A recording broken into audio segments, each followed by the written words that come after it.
también a diario y sobre todo con un tema que siempre es importante para nuestros compatriotas, para nosotros mismos.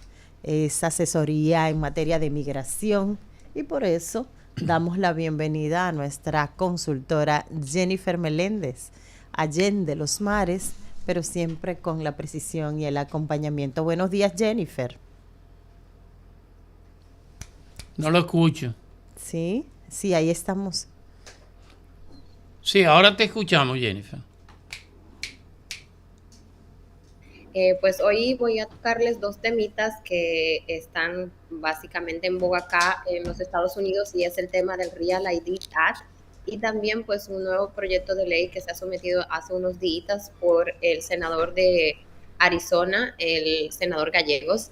Y pues básicamente con el tema del Real ID Act es que a partir del 7 de mayo las personas que no tengan en su licencia de conducir una estrellita van a tener problemas, sobre todo para viajar en vuelos domésticos.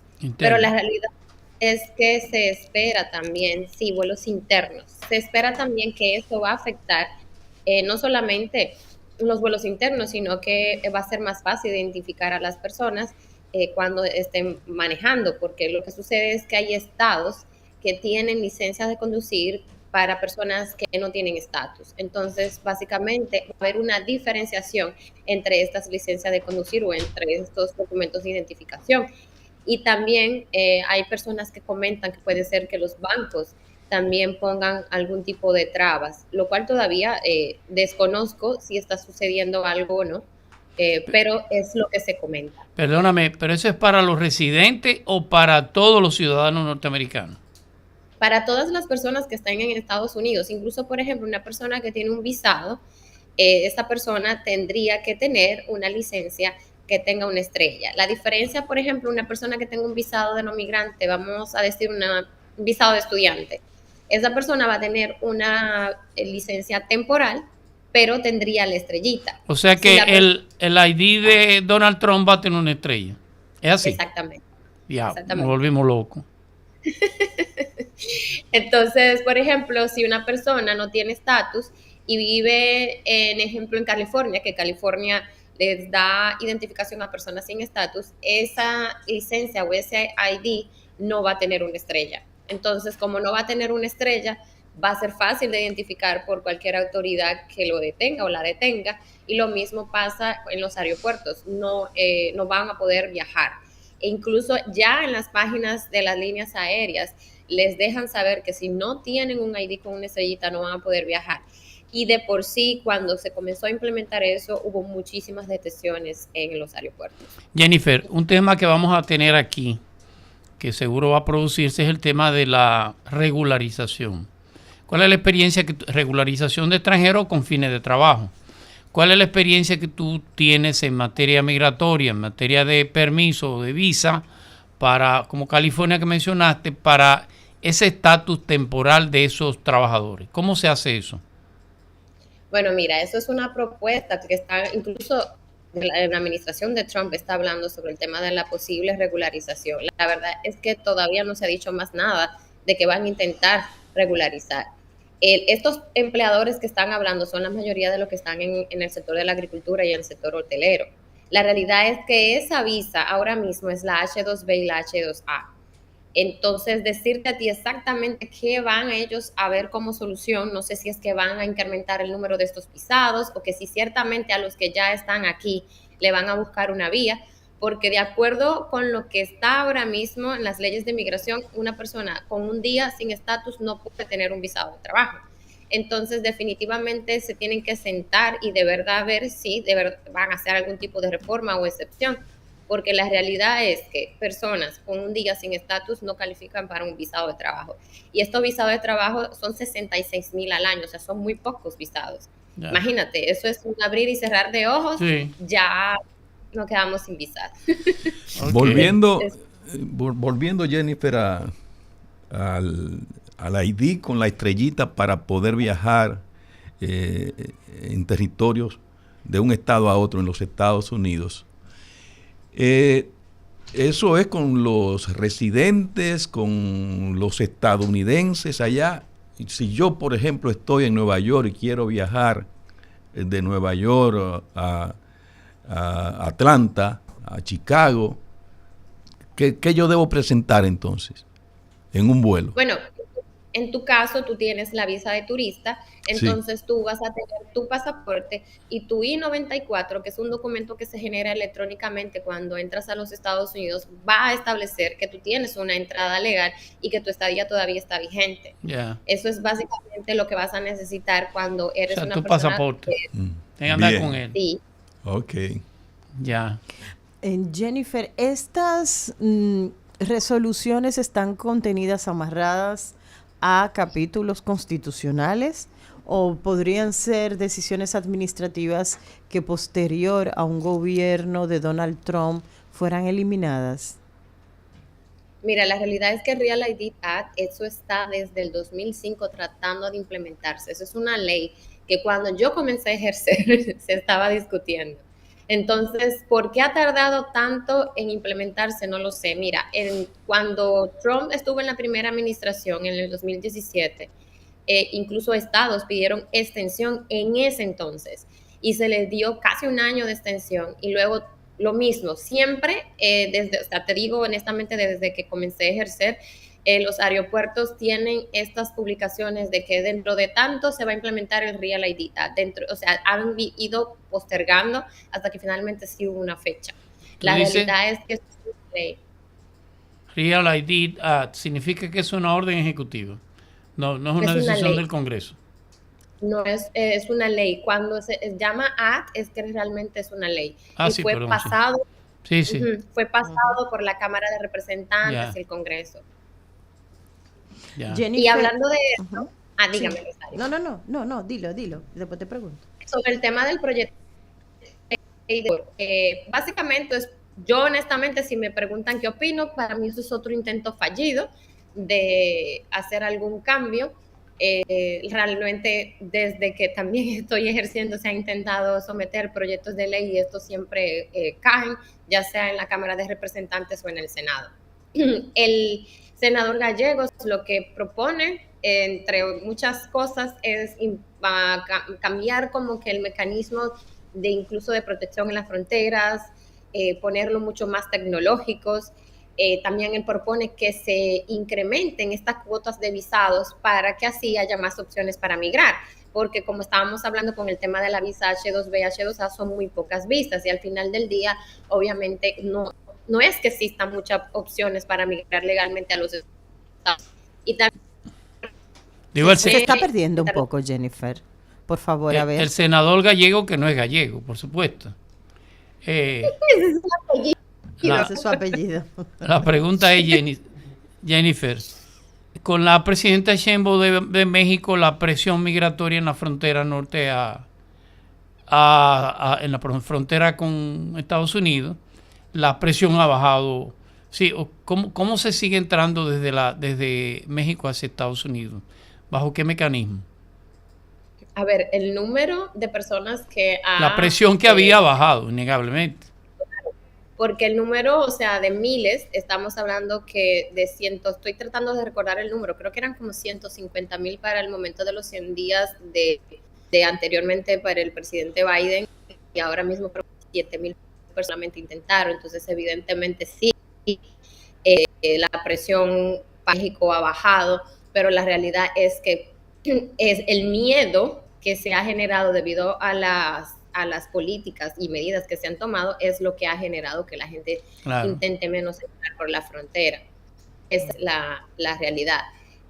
Con relación cuando se perdió la conexión, lo que comentaba es que, por ejemplo, esta propuesta del senador Gallegos habla sobre incrementar también las cuotas de las peticiones familiares. Yo en ocasiones le he hablado sobre las esperas. Por ejemplo, una petición de un hermano ciudadano a otro hermano es de ahora mismo 15, 16 años.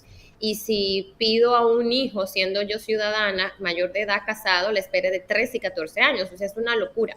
Y la realidad es que hay países que la espera es de 25 y 30 años. Imagínense, o sea, me pidió mi hermano y tengo que esperar 30 años para ver acción sobre eso. Wow. Entonces, esa es la propuesta, que cambie esto. también cómo cambiar la interpretación sobre los casos de asilo y una vía para que las personas que tienen DACA, que esos son los Dreamers, las personas que tienen acá menor, que sí tengan una vía para finalmente legalizarse y tener ciudadanía. Eso no se ha conseguido, lo de los DACA. Se ha conseguido, lo único que se ha conseguido es que nadie siga molestando con el DACA. O sea, ya Trump dijo, no voy a molestar a los de DACA, pero el DACA solamente te da permiso de trabajo, no te da más nada. Entonces, es la realidad. Pero él es demócrata, Gallego es demócrata, así que sabemos que sobre todo en el tema de los representantes la mayoría es republicana. Entonces, como les digo, yo no creo que eso vaya a tener frutos, pero es un intento. Si es de California, es demócrata. Es como si es de Nueva York también. Él es de Arizona, pero sí, él es demócrata y entonces, no. Ya. Es mi opinión. Jennifer, ¿qué recomendación le tienes a la gente que si lo atrapan, por ejemplo, o lo detienen de la unidad de migración, cómo comportarse cuando no tiene sus documentos al día o no tiene los documentos reglamentarios? Porque vemos agresiones, videos que lamentablemente parecen de películas apocalípticas con el trato a los inmigrantes. Sí, es cierto que en algunas de estas redadas están existiendo lo que es el abuso de la autoridad. Lamentablemente es cierto. Lo primero es que definitivamente si la persona no entiende la documentación que se le está otorgando, debería de negarse a firmarla porque en ocasiones sí es cierto que ni se la están leyendo. Y luego dice el documento que se le leyó en español. La persona puede negarse definitivamente a firmar y sobre todo también en algún momento del proceso deberían de autorizarle a hacer una llamada. Y si la persona tiene un caso pendiente, un proceso pendiente, contactarse con su abogado y no con un familiar, porque usualmente eso es lo que sucede, que llaman en esa sola llamada al familiar y luego el familiar comienza a contactar al abogado y ahí se pierde muchísimo, porque puede ser que en ocasiones ni siquiera digan dónde la persona se encuentra. Yeah. Entonces, y lo importante sobre todo es sabiendo la situación, es que si tienes un caso pendiente, andes con la documentación, toda la documentación que sea necesaria, incluso con tu número de ELI, en el número de extranjero de una persona, es el número de caso que tiene la persona en corte. Entonces, definitivamente, sí sería bueno que la persona ande con una pregunta, Jennifer, un poquito personal, pero no. Los abogados migratorios son caros, ¿no? ¿Verdad? Si yo tengo un problema en los Estados Unidos, tengo que pagar mucho dinero para que un abogado migratorio me lo resuelva. Ten cuidado, Jennifer. No tienes que decirme tu patrimonio, ten cuidado, Jennifer. Pero la realidad es que sí es cierto, sí, los servicios de representación legal son bastante elevados y no hay como un control real. Puede ser, por ejemplo, que yo cobre $4,000 por un servicio y otro abogado cobre $8,000 y $10,000. Yeah. Y lamentablemente sí han existido reportes de que hay abogados que se están aprovechando de esta situación y cobrando por servicios que no son reales. Es decir, por ejemplo, te vamos a depositar una residencia, esta persona no calificando realmente para una residencia. Yeah. Y en la desesperación hay personas que sí. Pero no te preocupes, no vamos a preguntarte por el patrimonio, no te preocupes. Pero finalmente, Jennifer, volviendo a migrantes o inmigrantes en los Estados Unidos que le están pidiendo que firmen las autoridades de migración algún documento, tú le sugieres que no lo firme. ¿Qué ocurre? O sea, queda detenida la persona por no firmar. Sí, no, claro, el proceso va a continuar, pero definitivamente va a haber constancia de que, por ejemplo, si una persona alega, no, es que a mí no me leyeron la información, yo no sabía ni siquiera qué me estaban dando. Si tú no firmaste, el argumento va a continuar, pero si tú firmaste el documento, no hay cámaras, no hay ninguna situación allí, realmente permite a un abogado alegar que hubo arbitraje, a menos de que ciertamente parte de ese proceso de deportación en que pasó la persona fue captado por alguna cámara, por alguien, ¿me entiendes? Bien. Bueno, Jennifer, muchísimas gracias por esta participación y las recomendaciones en materia migratoria para los dominicanos allá y aquí también. Gracias a ustedes, un abrazo y recuerden mis redes sociales, Migración Sin Fronteras 305. Ahí te encontramos también, Jennifer. Un fuerte abrazo y que estés muy bien. Bueno, era Jennifer Meléndez, nuestra asesora en materia migratoria. Y antes de, a mí me gustaría, bueno, pues entonces... Materiales industriales. Él lleva el guión también. Él lo lleva, él te puede ayudar en eso también, Winnie. Cuando vayas a tomar las vacaciones, tómalo en cuenta. Miren, ya marcharnos, materiales industriales, es el lugar donde nosotros debemos ir, buscar tanto lo que necesitamos como esa asesoría, porque hay muchas, entre las que me ubico, que necesitamos asesoría para todos esos servicios y para elegir lo que son los materiales para trabajar construcción, jardinería, embellecer el hogar o sobre todo los asuntos funcionales del hogar, construcción a gran escala, materiales industriales con la mejor asesoría en la avenida San Martín 183 aquí en Santo Domingo. Nosotros debemos marcharnos, señores. Es inminente la huida. Sí, claro que sí. Y andar, algunos de nosotros, como yo, con mis papeles, por si acaso la camiona, no la de Estados Unidos, sino la de aquí, me agarra y debo decir perejil, perejil, perejil. Así es que nosotros nos reencontramos mañana, si Papá Dios nos da la oportunidad. Hasta luego. Llegamos al final de esta jornada informativa. Mañana continuamos aquí.